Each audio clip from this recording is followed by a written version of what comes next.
And we're back, and I got told off by my fiance for calling glasses and cups glassware, and then Ben chimed in. Outrageously middle class. It's just the culture of work. It's because that's the section it's called in cooking and dining, you see. And Tiff just stood there and shook her head. That's not my fault. Just even calling it dining is like... it's you know, can't dine without my glassware. Well, you've got to have appropriate glassware, and I am terrible, and I have appropriate glassware everywhere in the studio.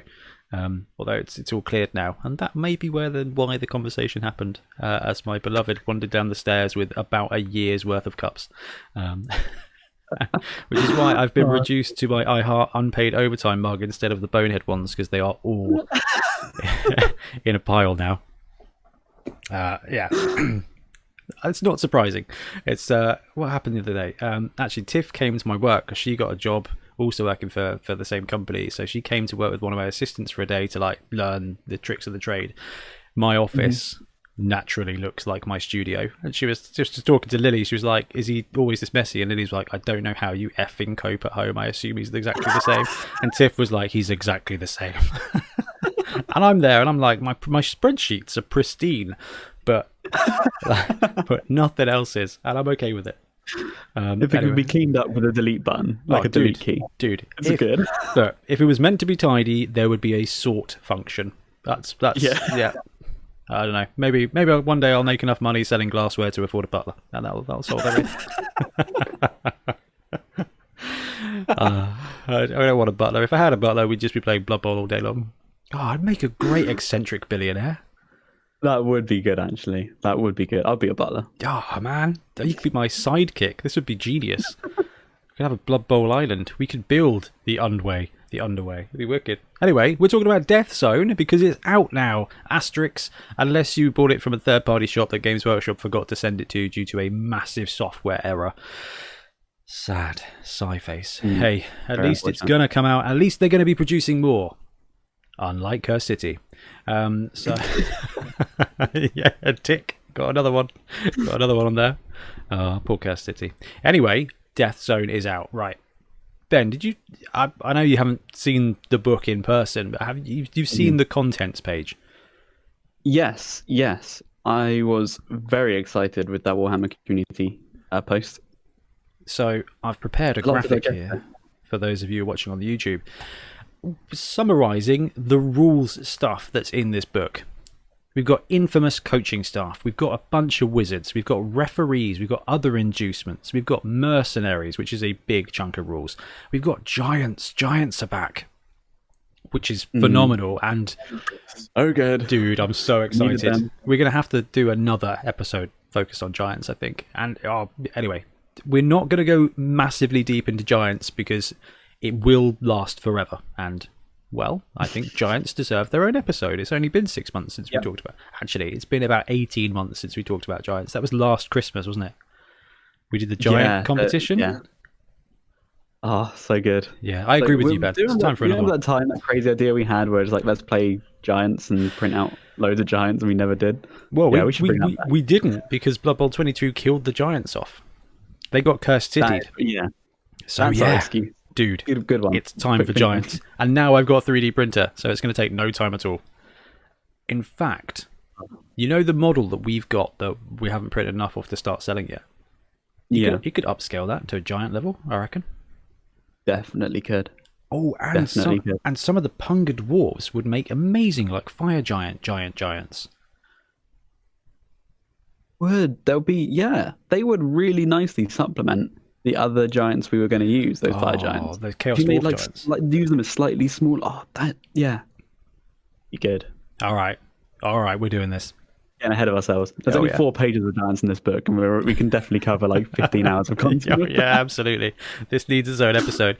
There are also rules for sponsorships and stadiums and balls.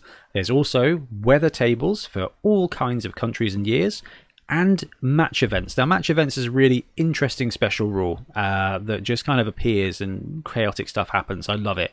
And most importantly of all, they have updated the Blood Bowl 7's rules for 2020, which is fantastic. It's the first time I think we're seeing an official product with 7s in, and the 7s pitch is out like It's just so good. So this book is chonky with stuff, and all of it is entirely optional. Some of it is just unusable, but it's just, if there was ever a book that you could just spend hours delving into and being inspired by, it is Death Zone. You do not need this book. No one needs this book except for the Sevens rules, because everyone needs that book. But I love everything in this book, and a couple of people on the YouTube did put comments like this. They've listened to the Bonehead podcast clearly, because they've given you wizards and giants and sevens, and I'm like, yes, this should just be called. For us. Yeah, this should just be called Bonehead Podcast Blood Bowl Death Zone, because it's just winning. I like. It's just so good. Anyway, what we're going to do is we're not going to delve into each area fully, because there's just too much. There is legitimately too much to go through. So we're going to focus on a couple of bits as we go. We're going to give you kind of overview of all Death Zone.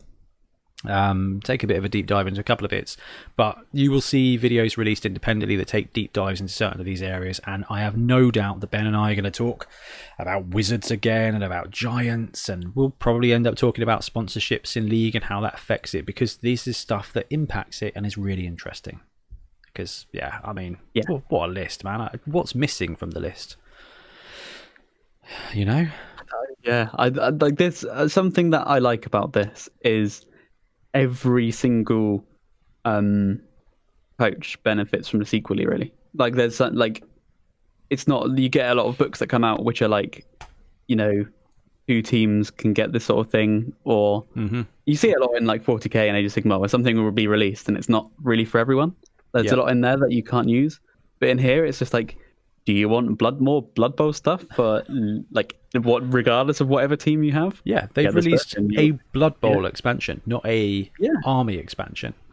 And this is just, I don't even remember how much this book was. It's just already worth it. It just is. It doesn't even matter, because if you think about all the Spike magazines, you get a wizard and maybe a ball. You know, this is just awesome. I'm just going to binge this for ages.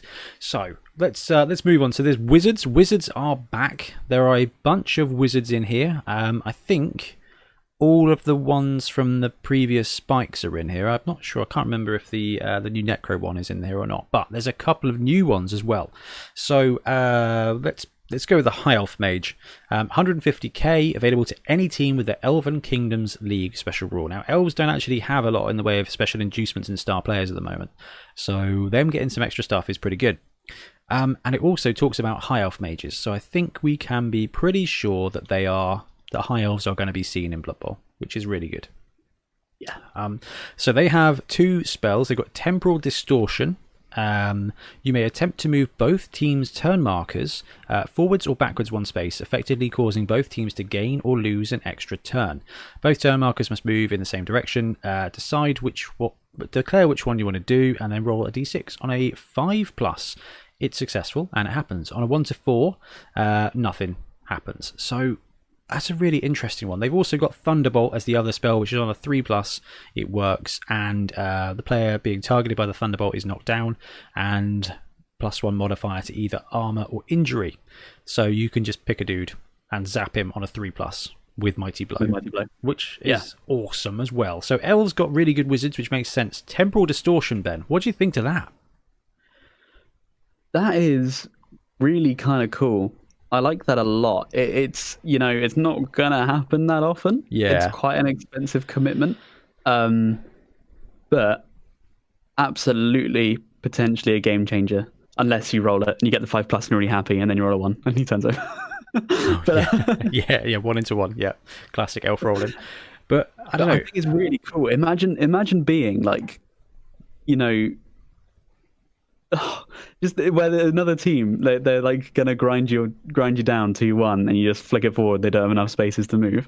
What BM is that? Straight to turn 8, or they grind you down, right? And they are 1-0 up, or they've equalised, and they've camped at the end of the game. They're going to send it back to you. You're hoping you'll roll the riot. You don't roll a riot, boom, you can chuck in that wizard. Now, the great thing about this one is that cheeky 3+ Thunderbolt is just a fantastic spell. 3+, knock a dude down and Mighty Blow him. Like, that's just the best spell. I think, what was it? Lightning Bolt used to be a 2+, and it would still fail, but 3+ is great. Like, I'm really happy with those odds, and I like the fact that you've got this other utility that could really save you. And I don't know, maybe it's the end of the turn, maybe it's the end of the half, and you've got an opportunity to, they've taken 7 turns to score. Maybe you just risk it. Maybe you just risk it and try and go equalize at the end of the half, and then have the whole half. I don't know. I think it's a really useful wizard. Yeah. And there's a couple of other new ones as well. I have to go with this one because I'm now the Skaven guy. Warlock Engineer for Underworld Challenge teams. Let's ignore all that. There are 2 elements to this. It gets Thunderbolt as well, but there's also Warp Lightning. So roll a d6 for every standing player. So Warp Lightning follows a path from one sideline to the other, moving in a straight line from the starting point directly towards the opposing sideline. Roll a d6 for every standing player from any team that occupies a square in the Warp Lightning's path. So very similar to the Ogre one. On a 3+, the player has been hit. On a 1-2, nothing. Standing players who are hit get knocked down and +1 armor roll, so Mighty Blow.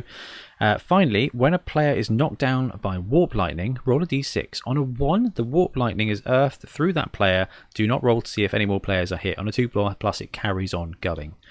So, as a 3+, they're hit, and you also have Thunderbolt. So you can zap from a sideline across the pitch, which can be used. Now, what does it say? The start of any of the opposition's team turns. Dude, this is brutal. That line of scrimmage, be careful setting up if they've got a Warlock Engineer, because... And it's not like the spell fails. Like, you are going to have a 3+ chance to hit the first guy. If it hits the first guy, it's going to carry on. You have to roll to hit the guy. Really, this is where this one seems a bit odd that they've put Thunderbolt in, because this is just better. At worst, this is still a regular Thunderbolt, right? Well, it starts going in from the sideline, so if there's a guy flanking, but they'd have to have 3 in a row. So if they've got a ball carrier, they would have to have 2 players standing perpendicular. Like, yeah, I think you're right. I don't know. It's less utilitarian than the time turning one, but I don't know, man. I'm a more like I think you use Warp Lightning and it works. I think the turn one, you'll always be thinking there's like it's a 33% chance to actually succeed. It's Mighty Blow as well. So you just gotta there is a really good chance you can just wreck a ton of the opponent. Just. To all the coaches out there, if you take a Warlock Engineer, please tell your opponent what it does. Don't tell them you have it, and tell them what it does, because you don't want to be that person where they set up on the line of scrimmage and you just say like bam, bam, bam. Oh, I see you've gone 7 wide on the line of scrimmage. Can I borrow some dice? I love it. Anyway, Wizards are back, baby, and it's probably not a massive spoiler, but Top 5 Friday next week is Top 5 Wizards from Death Zone, because I couldn't help myself, and I've already started filming it because I'm just so excited about having Wizards back. So we've got Wizards, and we've got some new Wizards, and one of them is a High Elf Wizard, which means we're probably going to get High Elves, which is very exciting. What else have we got? Oh, let's move on to other inducements. So in the land of other inducements, it's weird. It's stuff that isn't... So Wizards are technically infamous coaching. This is other stuff. So this is cavorting Nurglings, Halfling, Hot Pot, and then we've got a couple of newbies here. So we're going to go with the Wag Drummer, 50k for Badlands Brawls teams. So that's Orcs, Goblins, Black Orcs, and at the start of each drive, after the kickoff event has been resolved, but before the ball lands, roll 3d6. For every 4+, one player on the opposing team can be pushed back 1 square towards their own end zone. Exactly if a pushback block dice had been applied against them, so stand firm isn't going to work. The same player can be pushed back more than once by this inducement. And it's the start of each drive. Yeah, that's pretty good. That's great fun. Like, for 50k, this is more wizardy than most Wizards. Yeah, it just kind of like works. And you get to do it again and again. And it's the opposing team, isn't it? It's just the opposing team. I kind of like the idea of a WAG drummer like motivating your own team. I think we've seen stuff like that before. But actually, this is just, like, what is it? That it terrifies them. It is, yeah. It can also be downright terrifying for the other side. This is great. And if they deploy a player deep, or you just deploy someone near the tree men, goodbye. Yeah. Like, if you're kicking this, if you roll 3-4 pluses, I know this is best case scenario mentality, but you can just obliterate their opening blocks. And you get to do it every single time. Yeah, that is really good. This is Just so thinking cool. you can really use this in like a huge way. Is this really? Yeah, this like can instantly free up your players from like a tackle zone if you wanted to. Free up your players. It can also help position, like sideline frenzies off and stuff. You can't move them left and right, but you can remove their shielding player. Because if they deploy two in the sideline, there's normally a player deployed ahead of them, so they can't get a corner frenzy. Push that dude back 1 square. Yeah, wow. and off the pitch. I love it. That is going to combo really well when we see the Savage Orc team turn up. My money is on that one. Definitely.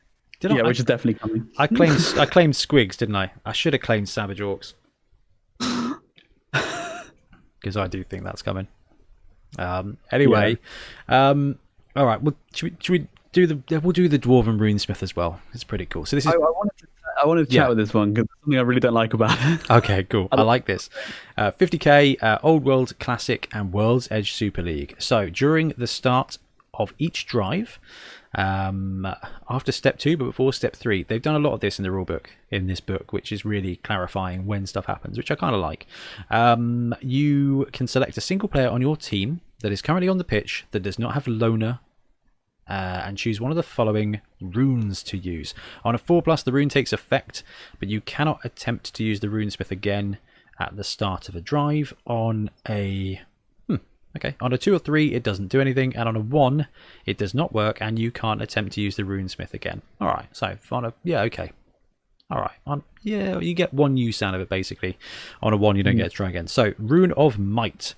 Until the end of this drive, they get Mighty Blow +1. Rune of Fury, Dauntless and Frenzy. Rune of Speed, Sprint and Sure Feet. Rune of Iron, +1 AV and Stand Firm. So I feel like they've just looked at Sam's dwarf roster here. And Rune of Impact, Juggernaut, and Horns. What's not to love, man? What is not to love is that it's available to Old World Classic. You can't put it on Loner X+, which means you can't put it on the dwarves, and it's a dwarven rune. Oh no! Old World Classic is just the tag, isn't it? Yeah, but like in your OWA team, which would be a really themey thing to have the dwarves using their runes, and you can't use it. All right, that's actually a really good point. It really annoys me. That is a theme fail, isn't it? Yeah, I know where they're going with it, and it does make a lot of sense. Than like a dwarf team, it just seems like a kind of just say like someone who isn't strength 5 if you want to take away big guys. World's Edge and Old World Classic. So who is that? That is dwarves, who have both of them. There's halflings. Halflings get it. Humans, nobility, ogres. They don't have loner. That's quite nice, but most of them have got the skills you need anyway. Although a frenzy on an ogre might be quite fun. OWA, like you said, Ben, that is a bit of a... That is... Oh, I'm with you. That's sad. It's actually annoying.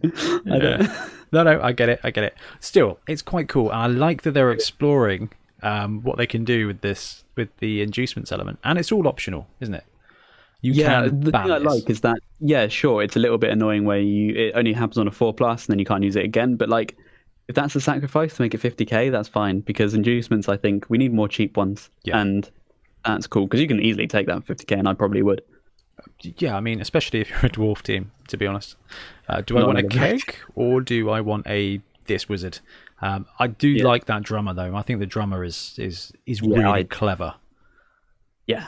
Really tech. It's a real tech little. It's going to be useful, but it's not overwhelming. Like, it just does a couple of stuff. Like, I don't know. I like that. I think the 50k point is really, really good. Right, next up is the big one, which is the mercenaries. So we're going to take a little bit more of a deep dive on mercenaries than on the other ones, because the other ones you just have to read a bunch. The mercenaries you have to read, and there is a bunch of mathing. So let's summarize the mercenaries. Mercenaries in Blood Bowl core rulebook is 0 to infinite, and you can buy a dude and you can buy one skill on the dude, and it's a lineman with loner, right? That's mercenaries and has been mercenaries forever. There is an option in Death Zone to replace that with 0 to 3 new mercenaries.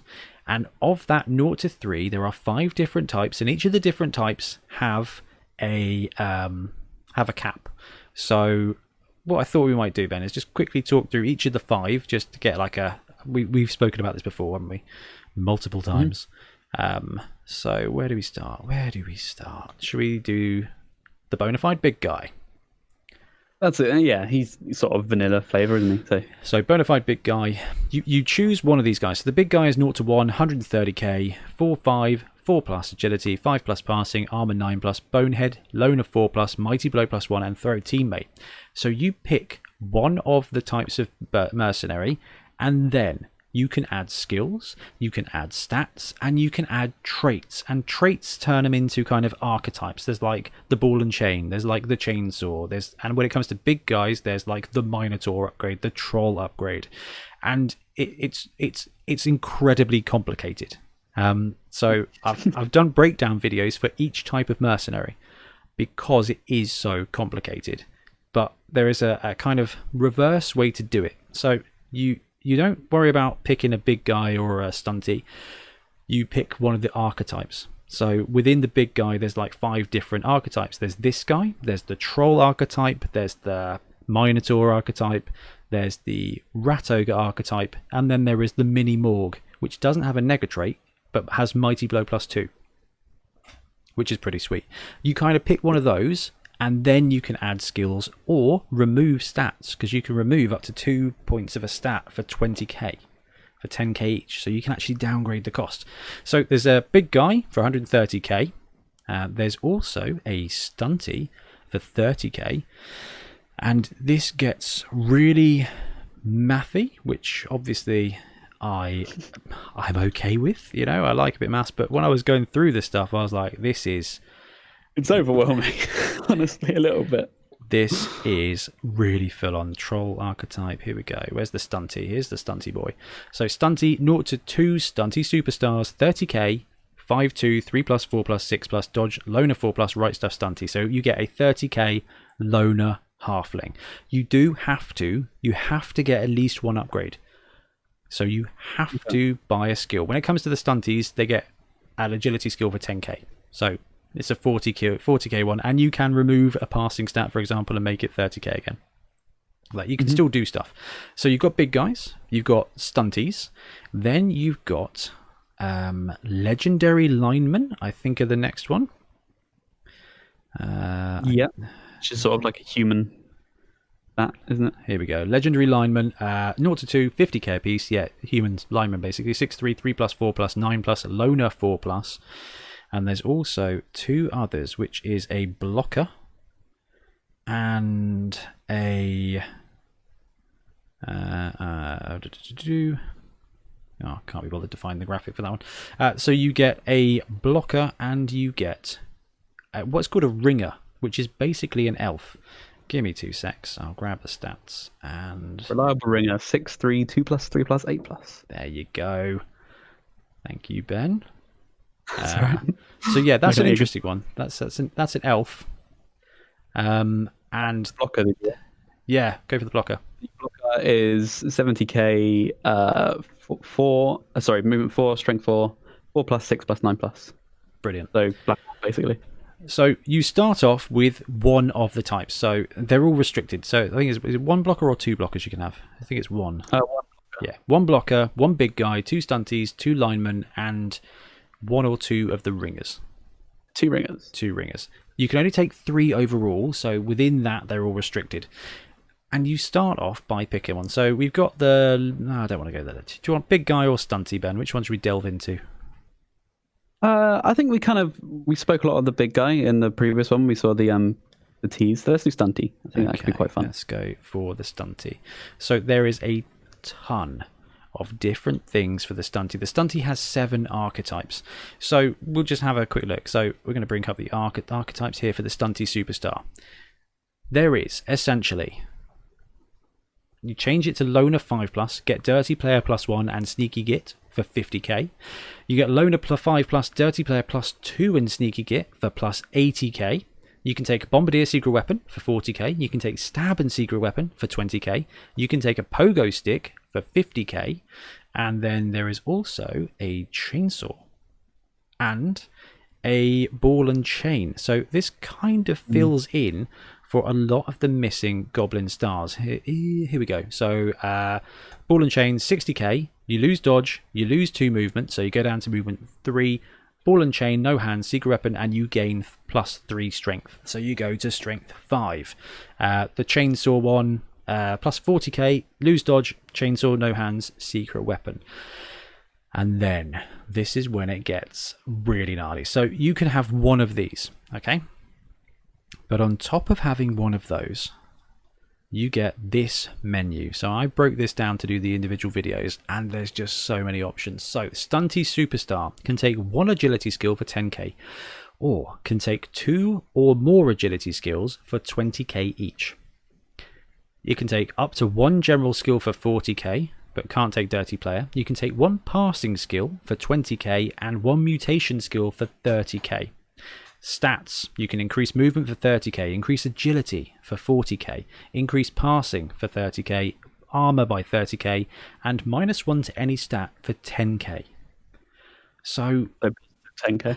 yeah, exactly. So the clever thing to do with the Stunty is to take a halfling, add, I don't know, sidestep or jump up, and then take passing away, and you get an extra body on the line for 30k. And you can take 2 of those, chuck it on a Skaven team, 60k, you've got 2 halflings to go on the line, which means you get to keep your Skaven off the line, which keeps your guys alive. That's really clever. Is that stackable, the -1? Yeah, I'm assuming up to 2. Up to 2, okay. Yeah, you can increase or reduce a stat by up to 2, but you cannot reduce the cost of the player below the original cost. So the linemen have to be at least 50k, the Stunty has to be at least 30k, and the big guy can't get cheaper than 130 unless it is a troll, in which case it becomes 120, which is weird.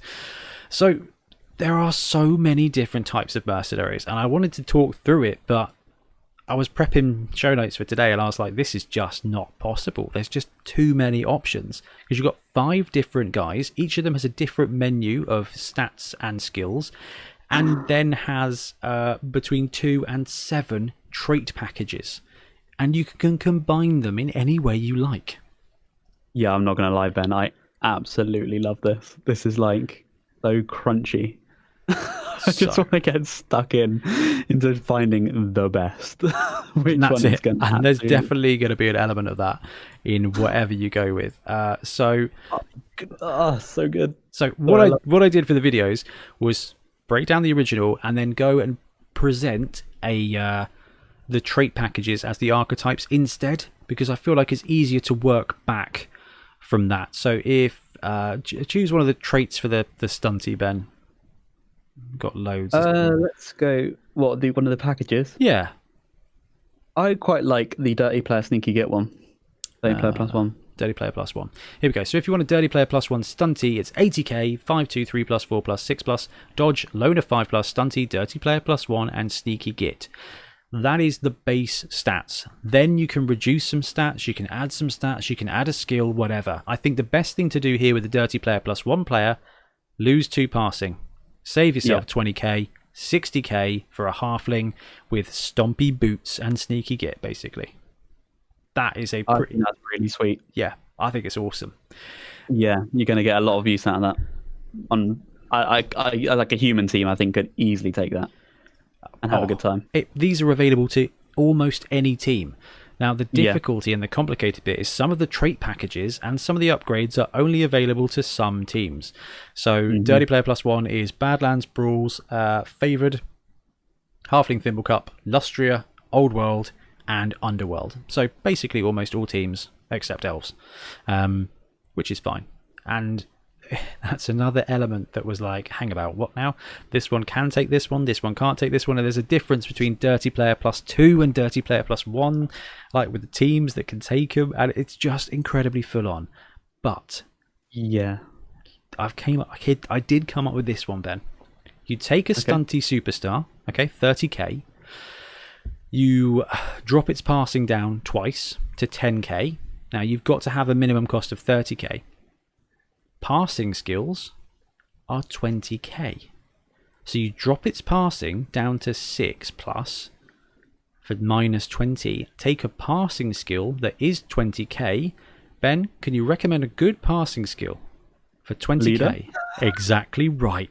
Now, some of them can't take leader. So the legendary lineman can't take leader and can't take dirty player. But the halfling can. So you can piece together a halfling leader, which is basically a 30k reroll that you can just put on the line to die when you've used it. And you can buy two. To take the 100k reroll inducement. No, when you can just chuck it on a halfling body, which is just amazing. Yeah, one passing skill, 20k, and -2 to your passing. So he's got a 6+ passing. It doesn't even matter what stat you remove.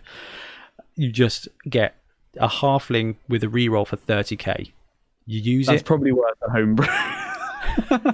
That's just amazing. So, right. So there are clearly some crazy combos, and players are going to have such a good time building this. But, Ben, can you think of any negatives to including mercenaries in your league? You kidding? Like, this is going to break everyone. Like, you were saying this as like a league commissioner. This is like a living nightmare. Yeah, I think this is going to have to take a very organized league structure to use easily. Because I think in a lot of cases, this is going to replace star players for a lot of situations. Like you say, the secret weapons, this is pretty much now what they are. Yeah. They're these mercenaries. And so, yeah, I think in the situation where they're going to come up a lot is basically what I'm saying, because they're good value, really good value. Oh, they're so good value. I mean, the big guy one is just phenomenal, and that's without reducing the cost based on stats, which is the mini morgue. The mini morgue is just almost an auto buy if you've got the cash, because where are you? So many graphics. Mini morgue, here we go. Mini morgue archetype, 180k, 4/5, 4+5 +9+, mighty blow +2, throw teammate, the loner 5+. All right, that's 180k. Then you hammer down the passing stat, save 20k, and take block for 40k. 200k for a 4/5, 4+. At that point, it would be 0 passing stat, 9+ with mighty blow +2 and block for 200k. That is better than Zug. Yeah. Mighty blow +2. So block. do you reckon the tax for not taking star players, or for taking these over star players, the tax is that you have to like beg your commissioner to do it? Because this is like, well, I think it's a no-brainer for so many situations. I think you kind of got a couple of different choices when it comes to running your league. Because Ben, you are exactly right. From a commissioner point of view, it's probably fine if it was like you, me, Craig, and Rich had a little mini league on the go. This would be great, no problem at all. But our Wobble League's got 20-something coaches of differing levels and differing commitments, and sometimes you can run up and your game isn't there, so you have to play a different coach. You sit down. You and I were planning on playing, Ben, and you were minus 150, so you were like, sweet, I'm going to take 2 leader halflings and a lineman with kick. It's going to be fantastic. Like, I'm going to ruffle stomp you with the power of my rerolls. And then a new guy comes along, so actually I end up bowing out so that you can play the new guy, and he's down 100k. And then you're like, right, yeah, here's your team. That's fantastic. So you got 100k, so you can buy a mercenary, and these are the 4 you can afford. And on top of that, do you want to increase his stat? Do you want to reduce? Do you want to add a skill? Do you want to add a general skill? There's 12 to choose from. You can also add an agility skill. There's 12 of those to choose from, and they just end up having convulsions and die. And it's a lot of admin.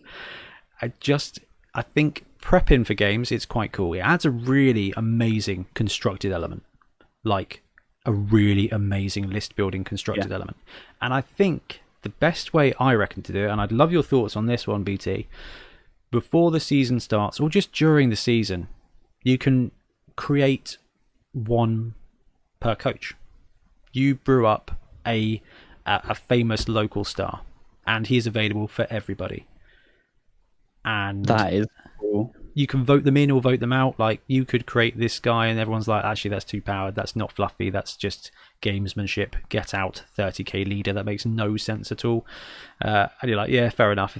But then actually you end up with a list of, 10 star players that are cheap for the league. And as the season develops, you can say, actually, you know what? I kind of fancy this one as well. Let's sub him out. I make a motion to add this player to the list. Actually, then it's a lot easier because you've got your star players and everything, and you've also got this list, and you can do the thing that you recommended, Ben, right when we talked about the Bonehead big guys. Build a model to fit. That's so good. This would be, my nobility team with Honcho Zan, the main big guy leader. Yeah, he could be this instead. He could be a bona fide big guy, and I can just run a normal ogre that people recognize and doesn't have a sword. And yeah, that could be like, that's a really good way of doing it. I'm so on board with that. Everyone has their one. Yeah, and you don't necessarily, you could even and really, really easily allow your chosen one to be rostered to your team if you want. It wouldn't be far-fetched to say you can build a mercenary and you can roster him to your team. That's your star player for the season. And it is kind of balanced by cost, because startup cost is very different to inducement cost.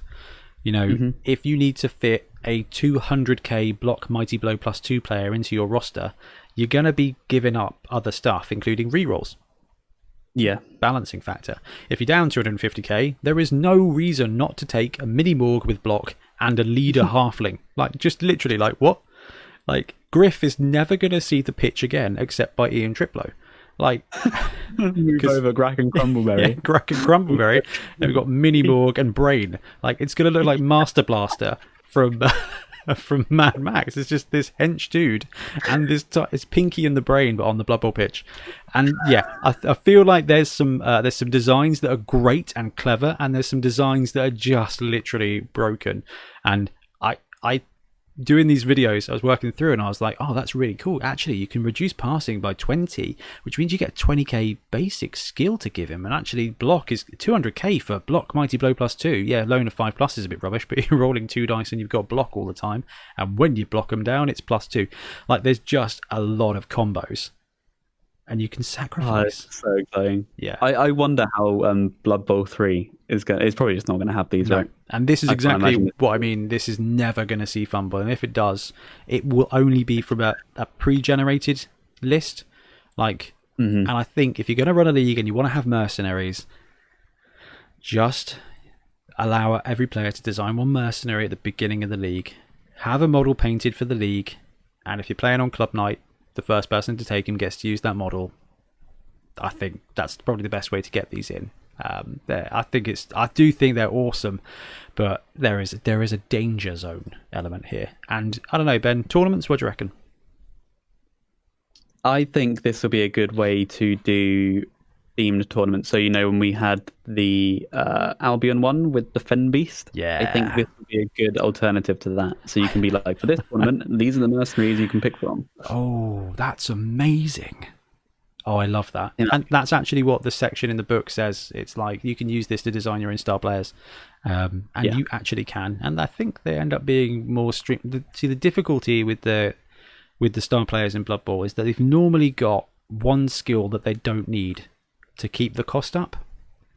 I feel like most stars do have that additional skill that you're like, I would never give that guy a skill. This allows you to just sack off their passing stat, get rid of that extra skill they don't need, and just absolutely optimum, It's the best justification for the passing stat in this edition. Is now you've got a dump stat. It's just to sack off the stat to make your other skills cheaper. And you know what? Yeah. That's fine. But yeah, there's going to be a spreadsheet coming out soon. I started building it today and then got distracted by wedding stuff, actually. Silly apocalypse getting in the way of my spreadsheeting on my day off. I actually took a holiday day today to play with Death Zone things. Finished my work project. I was like, I've got some time. I'm going to take it. I'm going to rock a PD. I'm going to rock a personal day and just film and explore Death Zone. And I had a great time. Oh, it was mostly good, apart from when Curse City got cancelled. 17.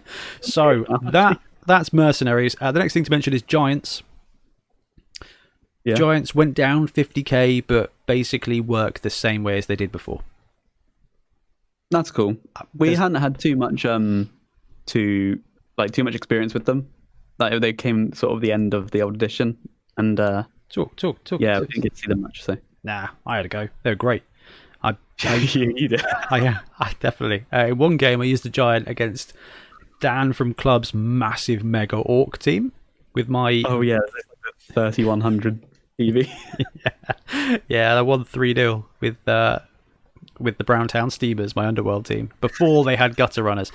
To be fair, it was like shiny new toy syndrome. It was, oh my god, there's a giant, right? All my Black Orcs, let's go take on this giant. In the meantime, the rest of my team is just running around scoring touchdowns. It's still 0-1 giants as well, which is silly. And I think the breakdown actually says this is a very, very optional rule. Which mandatory. Yeah. However, everything else I think has stayed the same, but they've got break tackle, which is not good anymore because break tackle is just +2, so they're dodging on the 3+ into the open, which is a bit garbage, which is sad. They should have had extra rules. They can walk over prone players and stuff. Otherwise, everything else from Giants I think is basically the same as it was before. And you know what, like you said, Ben, actually, they were cool, but they weren't amazing. 50k drop is pretty good, but everything kind of dropped 50k from an inducement point of view. So yeah, I like it. I would like to see more Giants. I'd like to see them cheaper, and I'd like to see them mandatory. But I feel like that would trigger some coaches. So in our league, you have to have a Giant and a Wizard. That'll be 4 players in that league. I was going to say goodbye, everyone. 2 of them are me. Yeah. Oh, okay. Weather tables and match events. So in the book as well, there's a bunch of different weather tables, which is just cool if you want to use it. It ties in well to the themed league stuff, Ben, that you and I have been talking about. That we love the idea of. But there is also match events. Now, I really like this. Let's get the breakdown. Match events are a great way to add some unexpected situations to Blood Bowl games. Unlike special play cards, they are triggered at random during the match, and neither coach knows which match event will be triggered until it comes into play. Match events are not recommended for events as tournaments or during the playoff season as a league, as they can greatly unbalance the action. But if you want some narrative spice to Blood Bowl, you can chuck this in. And this, along with basically the special play cards, adds that element of narrative play. And Death Zone is all about narrative and creativity. Like, it's imbalanced. Like, tournament players are going to hate this book hard, right? But I love it because it's creative. So the match events. I thought, right. So if a match event if match events are in use, basically you just agree to use match events. Each coach rolls a d16 at the beginning of their turn after they've moved their turn marker. On the roll of a 1, a thing happens. You both roll a d6. Excuse me, and you look at. Is it d6 or is it d8? D16. It's a D8, D6. Oh, that is, yeah. So you roll a D8, your opponent rolls a D6, and you look up on a D86 chart. So we'll give... which one should we just have a quick look at? We'll look at 1 to 2, 4. Moment of Glory. So remember, this is the beginning of your turn. You're rolling the dice. You get a 1. You both roll and check up the chart. So this is realistically going to trigger once per player per game. On statistical average, which I think is quite cool. So, Moment of Glory. One of the players has decided that this is their time to shine, and they're playing for fame, glory, and a place in the annals of sports history, and nothing is going to get in their way. Randomly select a player on the active team that is currently on the pitch. If that player is the first to be activated this team turn, they may re-roll a single dice during their activation. This may be a dice rolled as single dice or part as a pool, etc. This re-roll may be used on its own or in conjunction with a skill re-roll.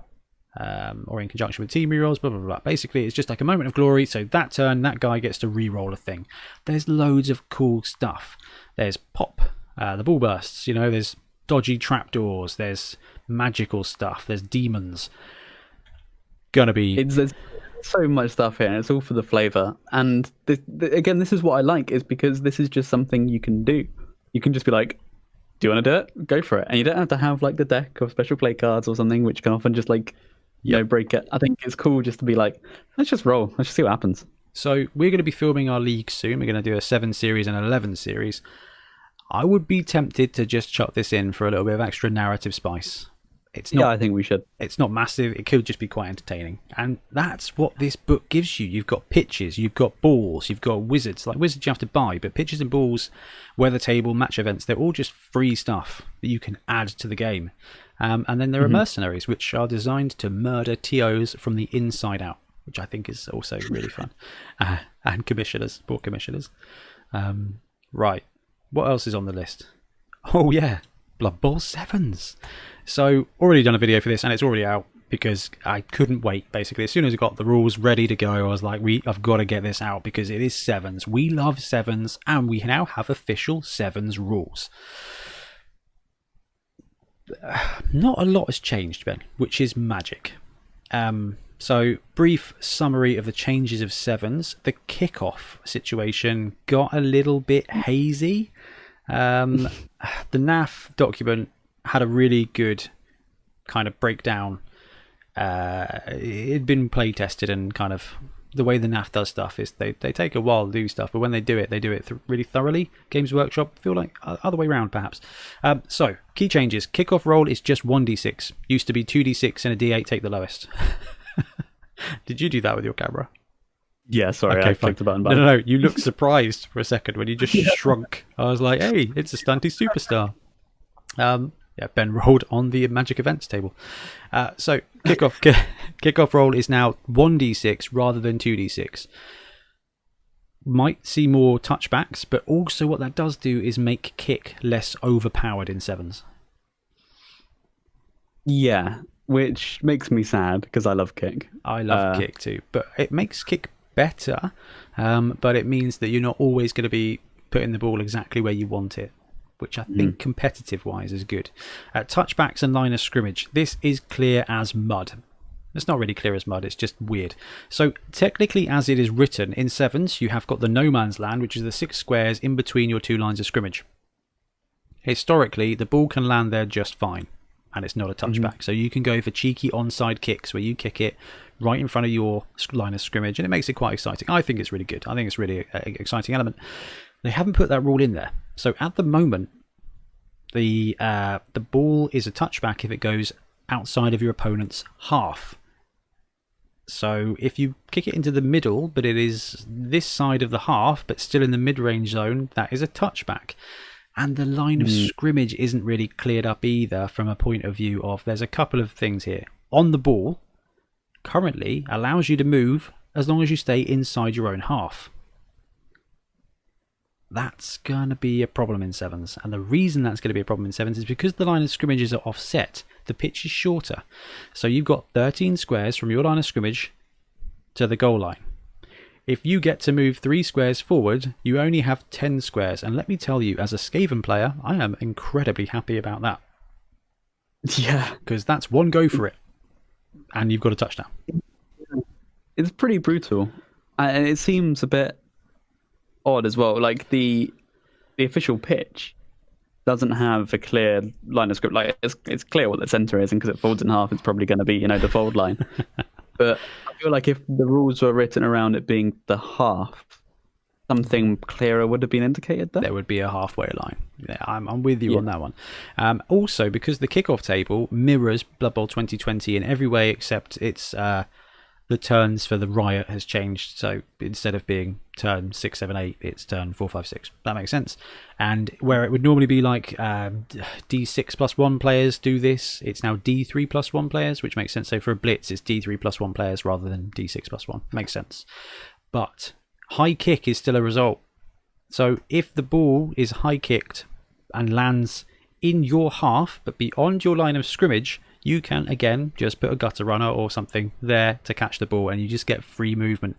And if you have a high kick and you've got OTB, so if for example you're running Lizardman, that chameleon gets to wander 3 squares forward, and you get to move another player underneath the ball. So if that ball lands, if that ball is going to land basically at the midway mark, you move your Croxigore forward to catch the ball. It's going to fail to catch the ball. That ball is then going to be a touchback, and you can give it to whoever the heck you like.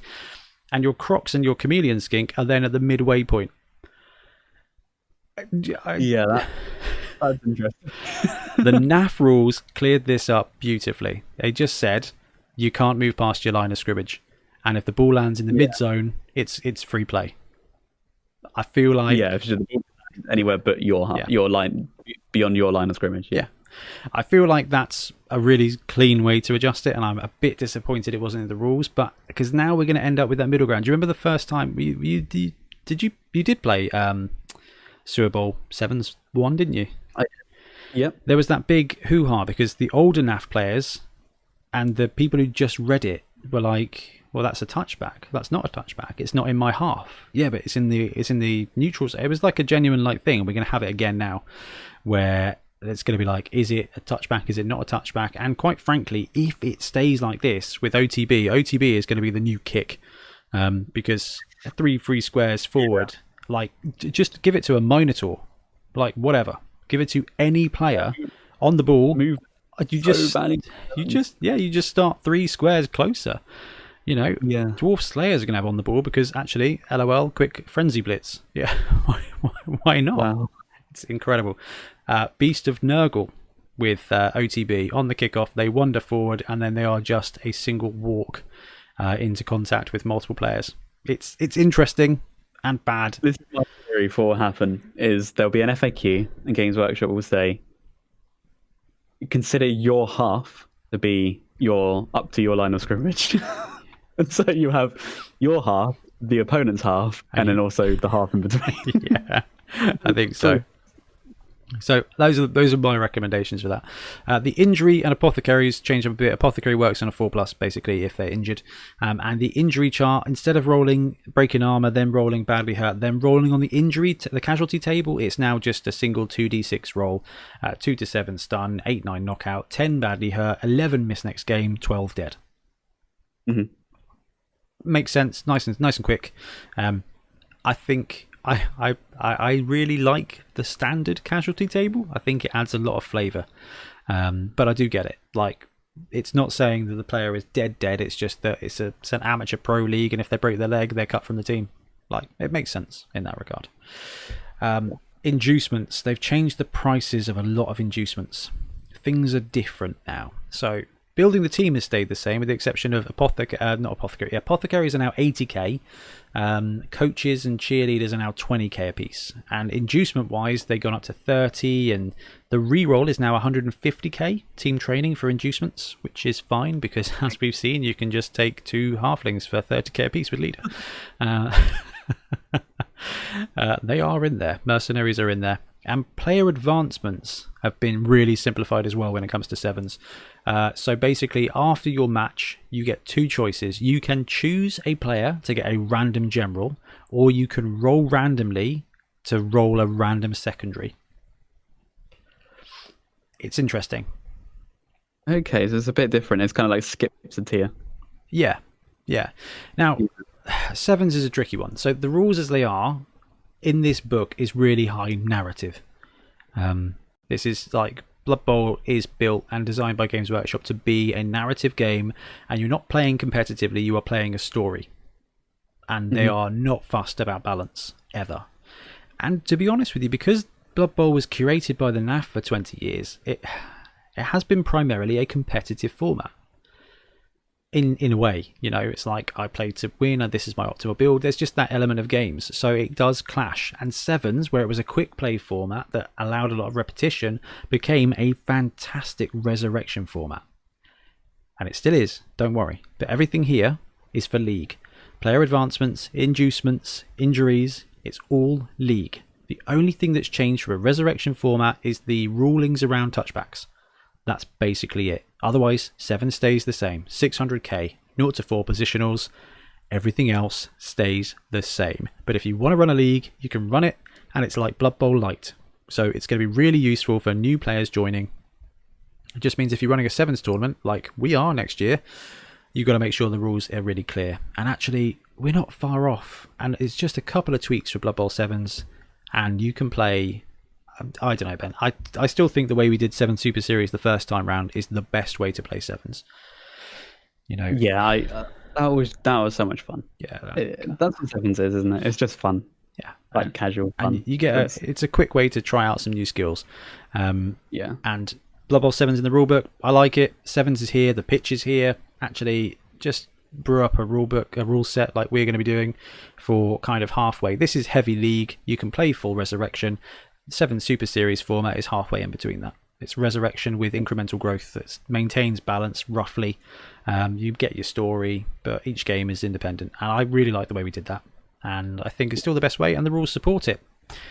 That brings us full completion of talking about Death Zone. We only really went into detail on a couple of areas. That's how much is in this book. Ben, what do you think? Final thoughts? I think we're going to be talking about this book for a little bit long, like for a while longer on the podcast. Like it's really cool. I'm a huge fan of this book, and I think it's a really good move on Games Workshop. I think that making 7s official is fantastic. Just giving all these completely optional but extremely fun things you can insert into your game in one place as well. Yeah, having it just in one book is really good. Yeah. So yeah, I think it's really cool. It's entirely optional. I don't think people should feel compelled they need it to play their game. I think I can imagine a lot of these things won't come up in a lot of leagues, and probably even in our league. I imagine there'll be, a lot of games where it's just not used. But I think the games that it is, it's really cool. I agree. It's just a selection box of stuff you can add to the game, and I think it's awesome. And it's a bit of a shame that 7s is in this book. Because everything else is about narrative expansion, and then you've got this extra little play mode at the end. But it's only like 4 pages or 6 pages, so I'm a bit surprised it isn't its own little thing, and I think it's going to be a little PDF download because of the way it's written. That would be nice. Yeah, especially with rules, like when it's like you say, a whole new game mode. I think that should be a PDF. I think there's going to be a cheeky little PDF for 7s, and it makes sense. I love it. This is the best Blood Bowl product we've had since Spike 11. Which was my favourite Spike. Spike 12, not as good as Spike 11. But everything I loved about Spike 11, they have expanded on in Death Zone and then added 7s and Giants. So... and loads of it. Mate, it's ridiculous. There is nothing missing from this book. Really. And there's still a ton of design space. But they've filled out really nicely. And if you like Blood Bowl at all, you're going to love reading through this. And if you have a local friendly league or a family league or a narrative league, this is full of stuff. If you're a competitive player, probably not for you. But there's elements here you can add in. And if you want to build a tournament, get this book. If you want to build and run a tournament, because you can close your eyes, flip through the pages, choose a page, and then do it again, and those will be the 2 defining elements of your tournament, and it doesn't matter which pages you pick on. We are going to be playing on this pitch, and the random rule is that we are having Giants. Okay, sweet. You know what? Let me know. I'm coming to that tournament. But yeah, and that's it. Like, Ben, we talked about this ages, Yeah. That's it, We're going to have mercenaries and summer weather. It's just awesome. I love it. I really, really, really love it. Okay, Ben, I think